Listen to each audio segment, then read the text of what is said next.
He had it all: the skill, the vision, the talent that made fans believe he could be the next great Brazilian icon, a star rising through the ranks, from the streets of Rio to the grandest stages of world football. Lucas Paquetá wasn't just another name. He was the name, a player destined to shine among legends, a magician with a ball at his feet. But now his entire career hangs by a thread. Football has given us unforgettable stories of triumph, but it has also delivered heartbreaking tales of downfall. Think about the prodigies who had the world at their feet, only to see it all slip away. Freddie Adu, hailed as the next Pelé, vanished into obscurity. Alexander Pato, once a golden boy, reduced to a shadow of his former self. Boyan Krikic, hyped as Messi's heir, never quite lived up to expectations. And now Lucas Paquetá's name might be added to that list, but for reasons far more shocking than a loss of form or an untimely injury. He was the midfield genius, the creative spark, the golden boy who could dictate games with a single touch. At Flamengo, he was a sensation. At Milan, he carried the weight of expectation. At West Ham, he became a crucial figure in one of the toughest leagues in the world. And in the Brazilian national team, he was supposed to be the key to a new era, a piece of the puzzle that would restore Brazil's dominance on the world stage. But something changed. Whispers began to circulate. His name started appearing in conversations that had nothing to do with football tactics or transfer rumors. There was something lurking beneath the surface, something sinister, something dangerous, a scandal that could cost him everything.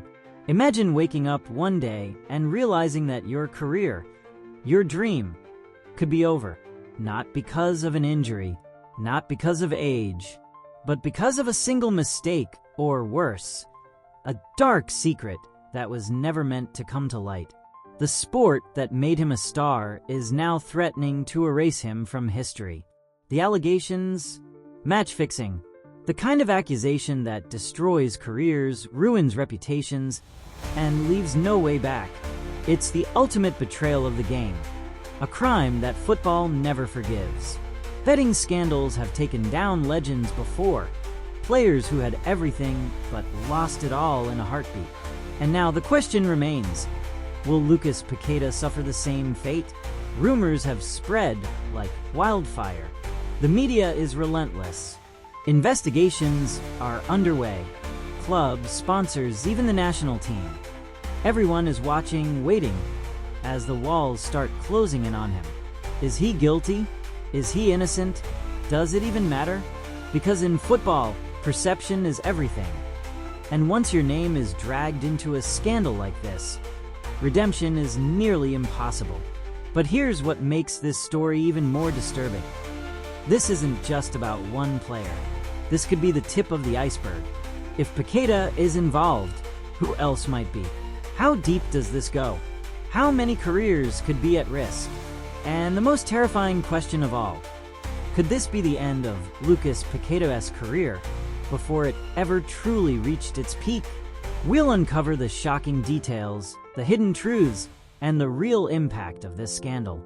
And if you want justice in football, if you believe in fair play, make sure to hit that like button, because what we're about to reveal will change everything. The story of Lucas Paquetá begins with a boy, a ball, and a dream that seemed unstoppable. Before his name echoed through European stadiums, before he wore the sacred yellow and green of Brazil, he was just a kid from Ilha de Paqueta, a small island in Rio de Janeiro, where the air smelled of salt and the streets were made of dirt, not gold. His love for football wasn't something he learned. It was something he was born with. He wasn't the strongest, nor the fastest, but he had something rarer: vision, a touch so smooth it felt like poetry in motion. The ball seemed to follow him, as if he and it shared an unspoken secret. His older brother, Mateus, was already chasing his own football dream, and young Lucas followed in his footsteps. But there was something different about him, something electric, something inevitable. At just 10 years old, he was scouted by Flamengo, one of Brazil's greatest football factories. It was there, amidst the legends who had walked that same path before him, that his gift became undeniable. He was small for his age, often overlooked in youth squads, but that only made him fight harder. They told him he wouldn't make it unless he grew stronger. So he trained, pushed his body beyond its limits, transformed himself from a fragile talent into a relentless force. And by the time he turned 18, they weren't talking about his size anymore.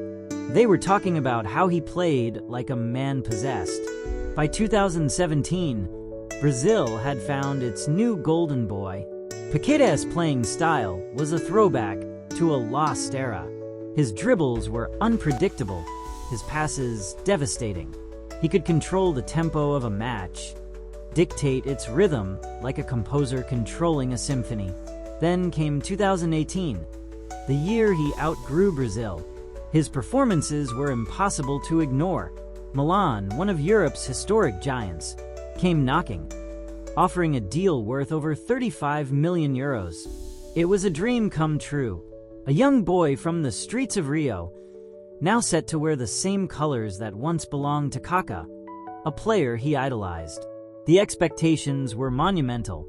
He wasn't just moving to Europe, he was expected to be the new face of Brazilian football on the international stage. But something was different. Something felt off. The transition wasn't smooth. Serie A was a different beast, more tactical, more physical, less forgiving. The magic that had come so effortlessly in Brazil now seemed stifled. Defenders closed in on him faster. The spaces he used to exploit were suddenly gone.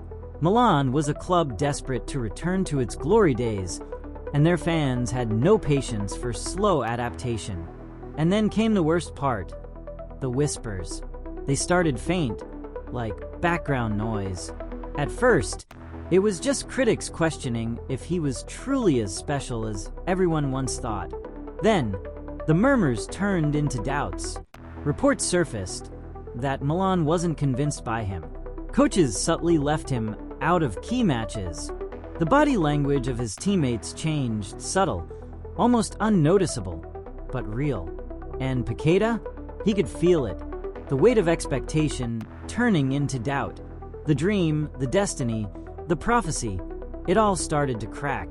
Brazil still believed in him.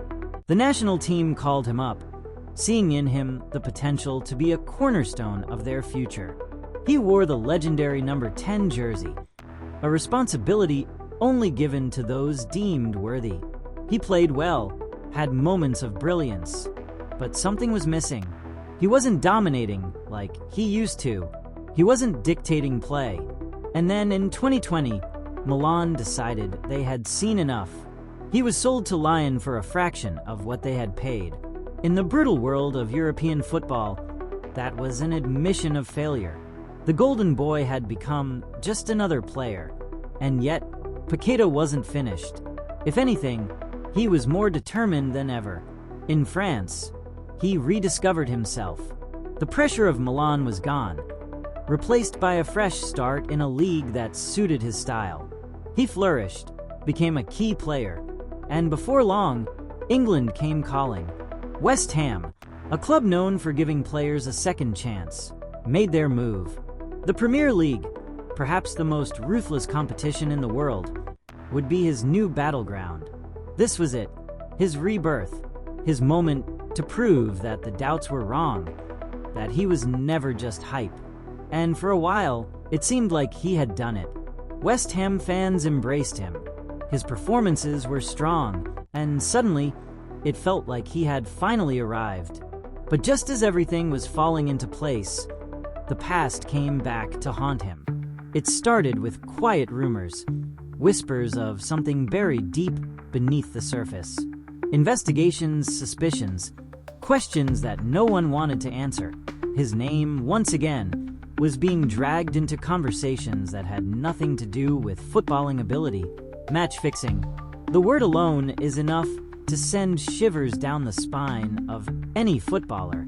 The sport has a long, dark history of players who got caught in its grip, some guilty, some merely at the wrong place at the wrong time. But for Paqueta, this accusation could mean something far worse than a bad transfer. A career that was built on talent and determination now teeters on the brink of destruction. But is he truly guilty? Or is he a pawn in a much bigger game? One he never even realized he was playing? We're about to dive into the darkest corners of this story.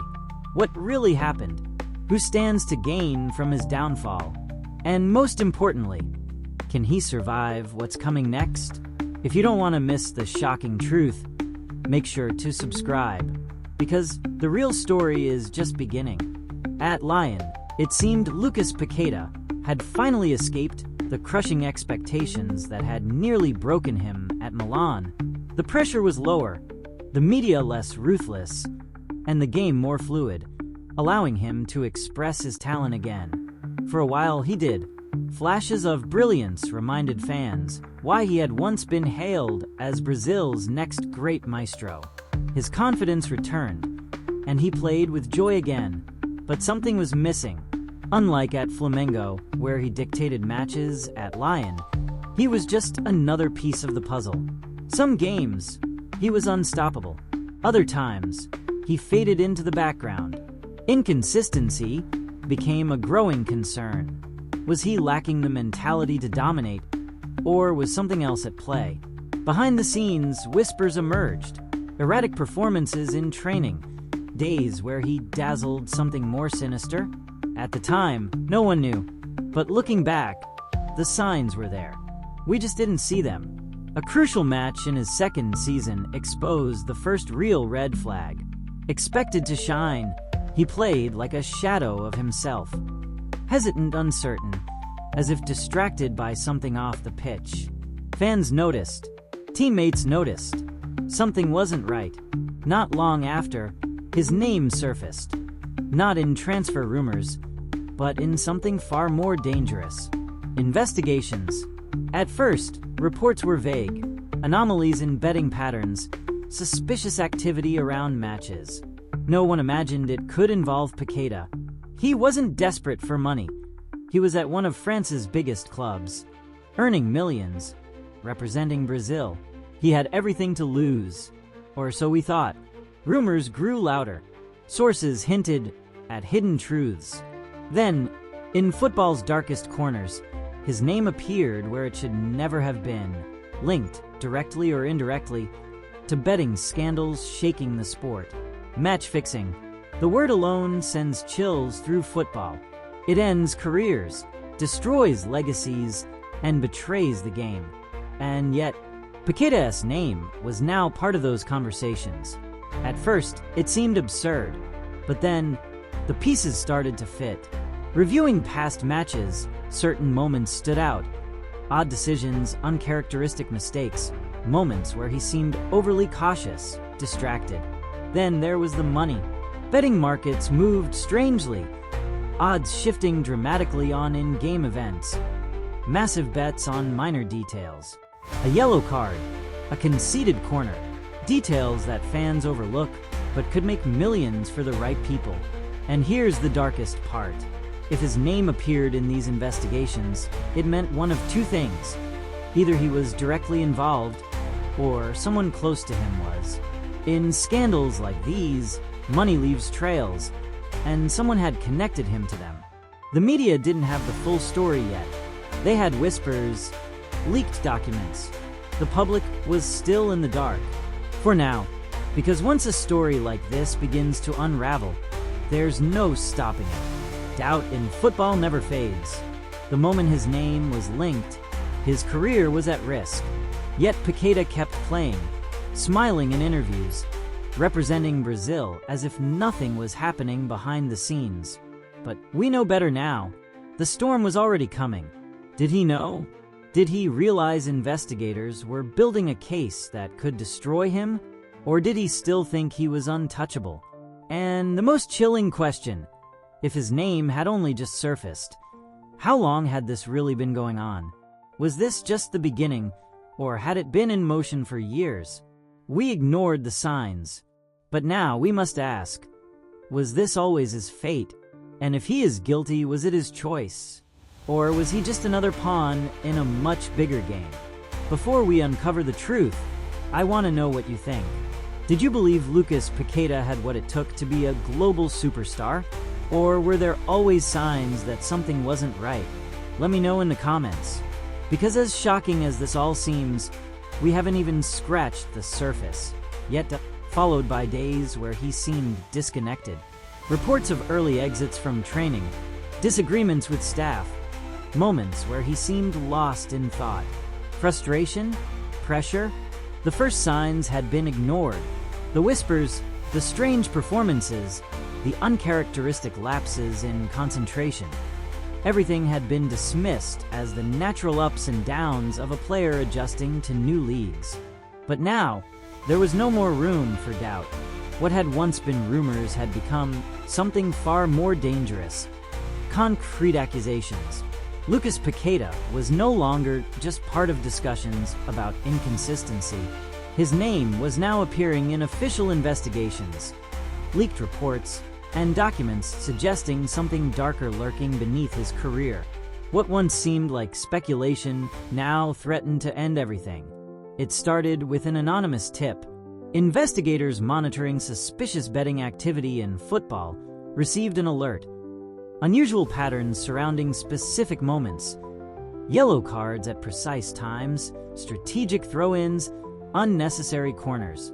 Small details that generated millions in the right hands. And among the names being analyzed, one stood out. Lucas Paquetá. At first, the connection seemed absurd. Match-fixing scandals usually involved players at the end of their careers or those struggling financially. But Paquetá, in his prime, playing in one of the most competitive leagues, representing Brazil, why would he risk everything? Yet the numbers didn't lie. Unusual bets on specific matches involving him, with millions flowing into accounts linked to illegal syndicates. Enough to turn speculation into headlines. Lucas Paquetá, under investigation for match fixing. Clubs began distancing themselves. West Ham faced a tough decision. Sponsors reconsidered contracts. The Brazilian national team had to decide, should they call up a player under investigation? Then, the footage began circulating. Clips analyzed frame by frame. Fouls committed with hesitation. Expressions of frustration that now seemed rehearsed. Once innocuous decisions now carried a sinister weight. Could it be true? Could a player of his level have knowingly risked his entire career?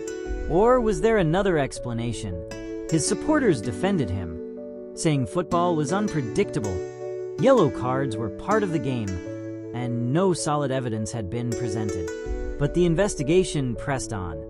Authorities now traced financial connections, private messages, and records that could strengthen the allegations. Then came the most shocking revelation. Paqueta wasn't the only name. Other players, some retired, some still active, were now being implicated. This scandal was bigger than anyone thought. A network operating in the shadows, manipulating matches in ways almost imperceptible to fans, but highly profitable in the betting markets. This was no longer just about one player at risk. This was about football's integrity itself. If a high-profile athlete could be involved, how many others were?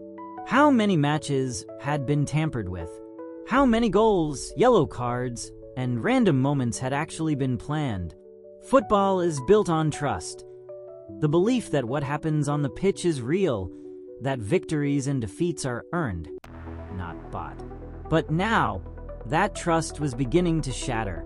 If the allegations were true, Paqueta faced severe consequences. Years-long bans, the destruction of his reputation, and legal repercussions beyond football. From a rising Brazilian star to the face of one of the sport's biggest scandals. And yet, with everything closing in, he remained silent. No passionate denial, no emotional plea for innocence. Just silence. What did he know that the world didn't? And more importantly, was he truly guilty? Or was this just the beginning of something even bigger? If you believe football deserves justice, if you want the truth to come to light, don't forget to leave a like. Because what we're about to uncover next will change the way you see the game forever. The weight of the accusations hung over Lucas Paquetá like a storm cloud that refused to pass. He was no longer just a footballer. He was now a suspect, a name dragged into a scandal that had the potential to erase everything he had built, every match he had played, every goal he had scored, every moment of brilliance. Suddenly, all of it was under scrutiny. Football had seen this before. The sport had been tainted by scandals throughout history, leaving behind a trail of careers that ended in disgrace. Players who had once been adored, who had once been the future, now reduced to cautionary tales. Could Paqueta be heading down the same path? The FIFA rulebook is clear.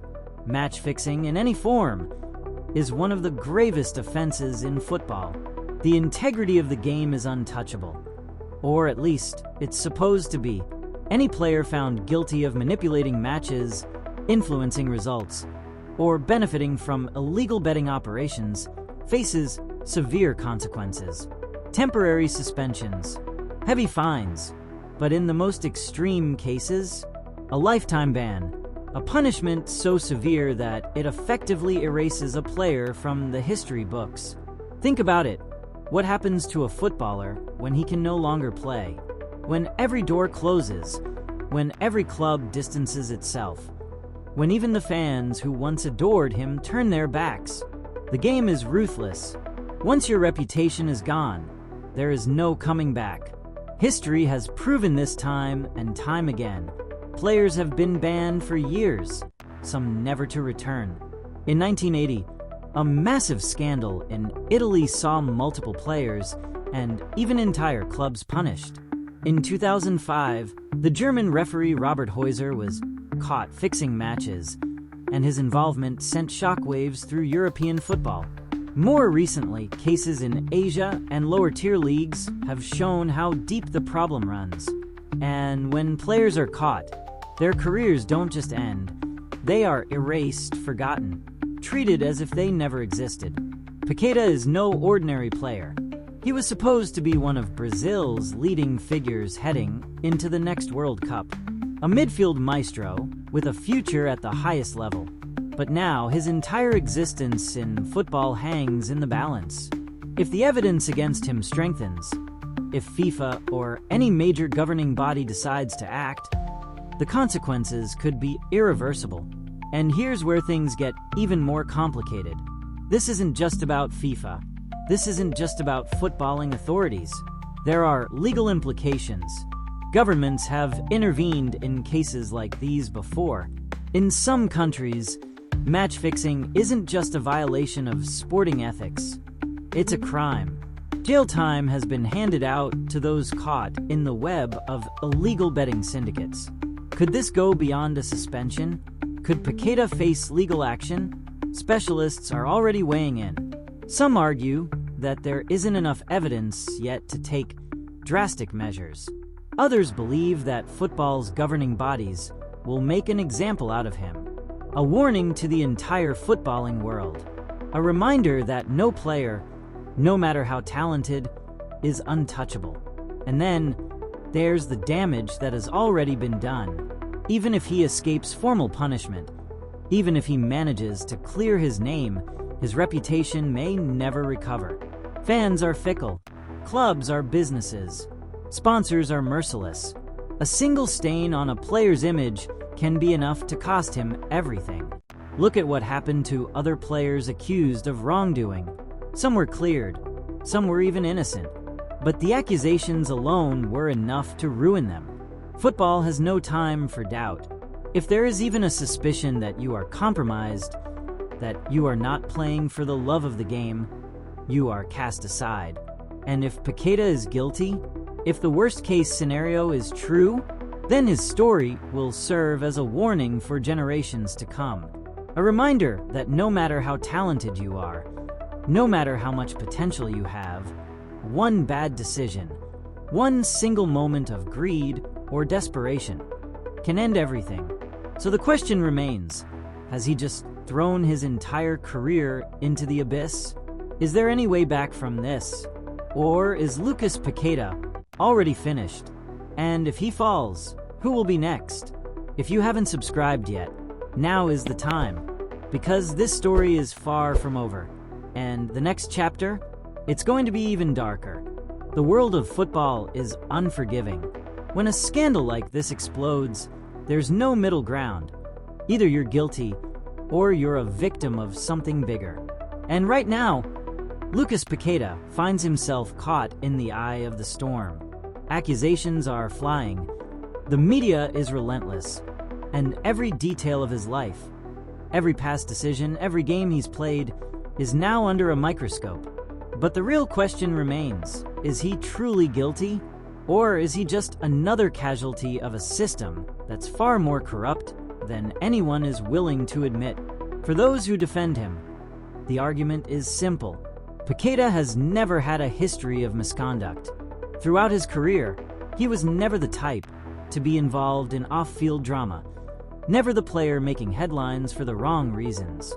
He wasn't known for controversies, reckless behavior, or the kind of arrogance that sometimes leads footballers down the wrong path. By all accounts, he was a professional, focused, dedicated, a player who rose through the ranks because of his talent, not because of connections or politics.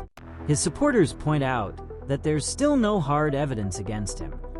No leaked messages, no recordings, no confessions. Just betting patterns, circumstantial data, and speculation. And speculation, they argue, is not proof. Could it really be that simple? Could this all be a misunderstanding? A coincidence? But football doesn't operate on innocence until proven guilty. It never has. The moment your name is linked to something this serious, the damage is already done. And there are those who believe that, innocent or not, Paqueta has already lost. Because even if he is eventually cleared, the stain of this scandal will follow him forever. And then, there's the other side, the people who believe that the evidence, even if circumstantial, is damning. They argue that these betting patterns don't just appear out of nowhere, that for there to be this much money involved, someone had to be pulling the strings. That football, as beautiful as it may seem, has a dark underbelly, and Paqueta may have been closer to it than anyone realized. There's also the timing. The investigations didn't begin because someone had a hunch. They started because something in the system raised alarms. Suspicious betting activity flagged by authorities who monitor gambling markets in real time. And in cases like these, where millions of dollars are at stake, it's not just fans watching.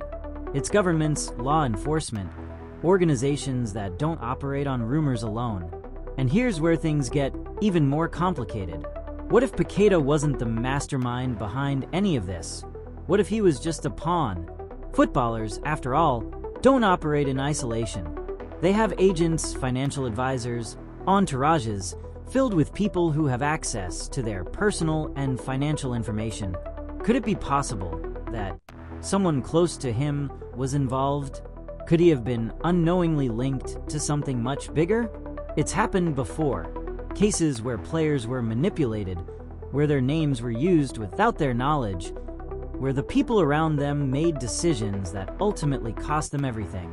And in the world of illegal betting, these operations are sophisticated. They don't rely on amateurs. They don't take unnecessary risks. If someone like Paqueta was involved, whether directly or indirectly, it wasn't by accident.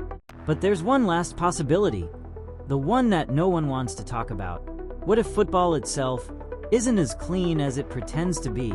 What if match fixing isn't just something that happens in lower leagues, in obscure tournaments, but something that has infiltrated the highest levels of the game? What if Paqueta isn't the only one?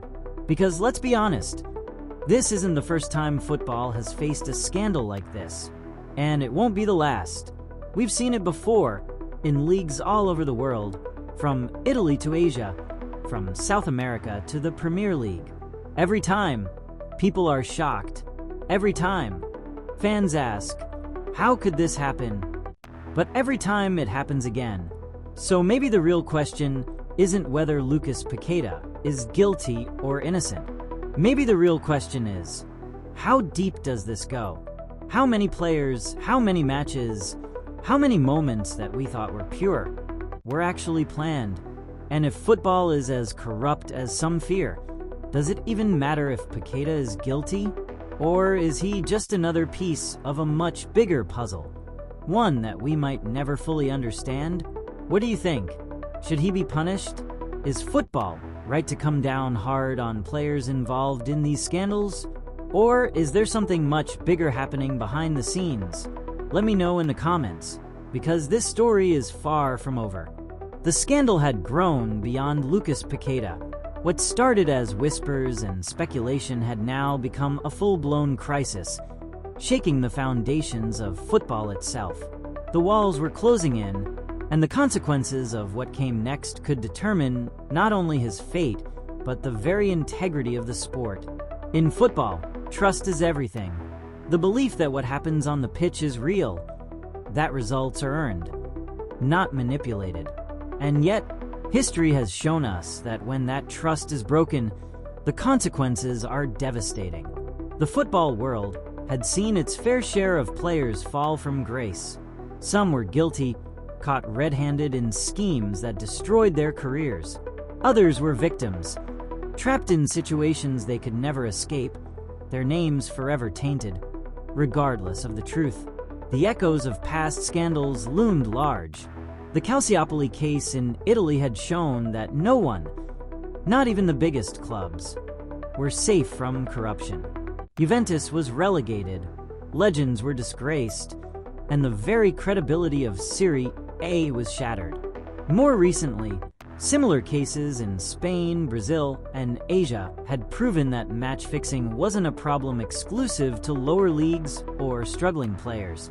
It was everywhere, and now it had reached the doorstep of one of Brazil's brightest stars. For Paqueta, the impact was immediate and brutal. West Ham, the club that had embraced him, now found itself in an impossible situation. If the allegations were true, they would be seen as complicit. If they defended him, and he was found guilty, their reputation would be irreparably damaged. Football clubs are not built on loyalty. They are businesses, and when a player becomes a liability, no matter how talented, no matter how crucial to the team, they are discarded without hesitation. Behind closed doors, meetings were being held. Lawyers were preparing for the worst-case scenario. Every day that passed without a resolution made it harder for them to justify standing by him. And then came the sponsors, the silent powerhouses that control football from the shadows. A player's marketability is often worth more than their skills on the pitch.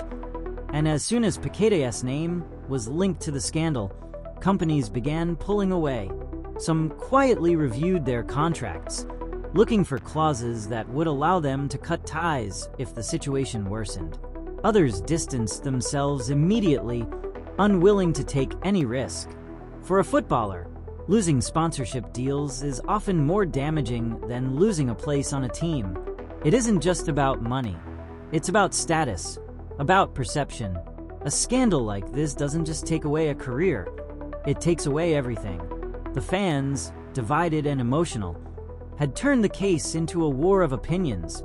Some refused to believe he was guilty, convinced he was being used as a scapegoat. They pointed out that no solid evidence had been presented, that the investigation was built on speculation and patterns rather than concrete proof. To them, he was innocent until proven otherwise. But others were unforgiving. Football is more than a sport. It's a religion, a passion that runs deeper than logic. And the idea that a player might have manipulated the game, might have played with the emotions and loyalty of millions, was an unforgivable sin. Betrayal in football is never forgotten. And the most terrifying consequence of all, a lifetime ban. FIFA had the power to erase him from the game forever.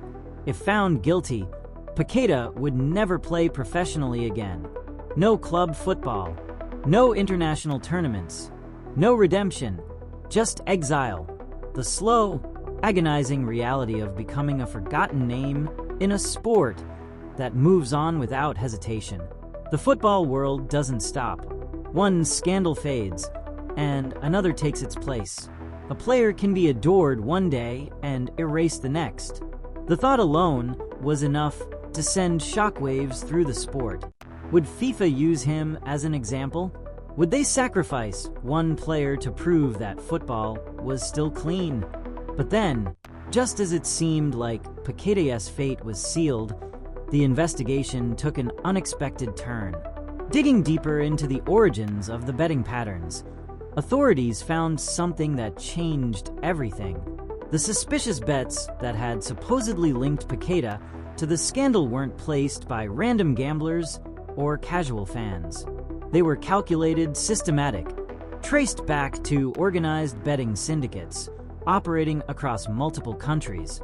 These weren't reckless bets. This was an operation. And then came the real bombshell. Some of these same accounts had placed similar bets on other players, names that had not yet surfaced in the media, names that investigators were still keeping under wraps. This wasn't just about Paqueta. This was much, much bigger. Suddenly, the narrative shifted. If this was a conspiracy, then who was behind it? Were players being manipulated? Were they victims of a system much darker than anyone had imagined? Or were they willing participants in a scandal that went beyond what anyone thought possible? If the case against Paqueta was built on the same betting patterns that implicated others, then was the evidence flawed? His legal team moved quickly. They demanded full transparency, arguing that if Paqueta was guilty, then the same scrutiny needed to be applied to every player linked to these bets. And the moment this argument was made public, the media exploded. Who were the other players? How deep did this go? FIFA, UEFA, the FA. None of them wanted to admit that the sport might be compromised at a fundamental level. Because if this turned out to be bigger than Paqueta, if it was a widespread operation, it wouldn't just be about punishing one player. It would be about admitting that football itself had been infiltrated, that some of the matches fans had watched, celebrated, cried over, had been manipulated without them ever knowing. Paqueta's case had become bigger than just him. It was now a test of whether football was willing to face its darkest truths, or whether it would do what it had always done: find a scapegoat, punish him, and pretend the problem had been solved. But even with the investigation shifting, Paqueta was still in danger. The damage to his reputation was irreversible. Clubs were hesitant. Sponsors were cautious. Even if he proved his innocence, would he ever truly escape the shadow of this scandal? Football never forgets. A player can be cleared of all charges, but the stain remains. If Paqueta wanted to play again at the highest level, he had to do more than just clear his name. He had to rebuild everything from the ground up. And then, just when it seemed like things couldn't get any more complex, another leak hit the media. One final piece of evidence. One last twist that could either save him or destroy him completely. Because if what investigators had found was true, then everything the world thought it knew about this case, about match fixing, about betting scandals, about Paqueta himself, was about to be rewritten. And that's where the Real story begins. If this story shocked you deeply, just wait until you see what happened with next story. Click the video appearing on screen right now, because what you're about to witness will leave you stunned.